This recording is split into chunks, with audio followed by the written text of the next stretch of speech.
আমার নাম রাজকুমার দাড়া।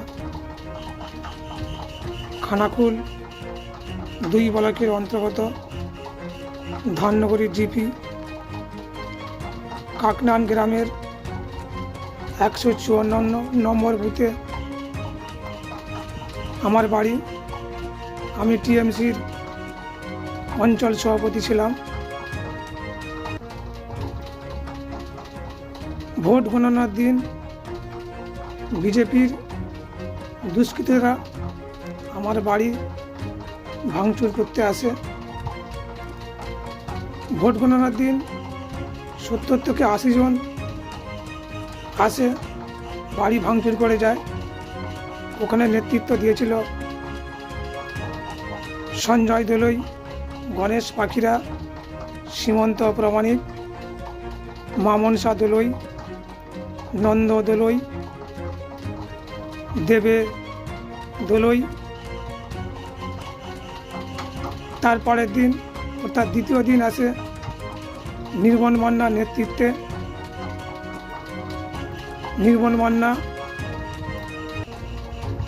সীমন্ত প্রামাণিক, দেবে দোলই, মোবাইল আপিত, ডেড়েপাড়া কিছু ছেলেরা, শঙ্কর শাসনের, দিলীপ শাসনের বেটা, নামটা আমার জানা নেই।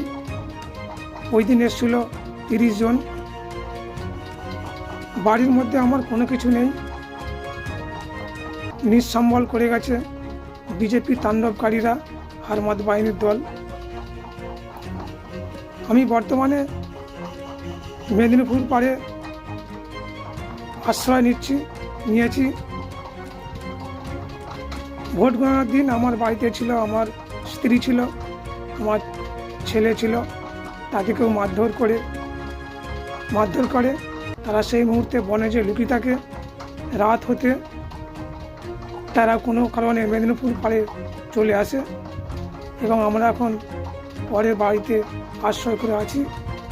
পুলিশ প্রশাসনের সহযোগিতা পেলে আমরা যাতে পুনরায় বাড়িতে গিয়ে বসবাস করতে পারি এবং প্রশাসনের সাহায্য নিয়ে বাড়িটিকে আবার ভালো করে নির্মাণ করতে পারি, সেই জন্য আমরা প্রশাসনের কাছে আবেদন ক্ষমা প্রার্থনা করছি, যাতে আমরা পুনরায় বাড়িতে গিয়ে বসবাস করতে পারি।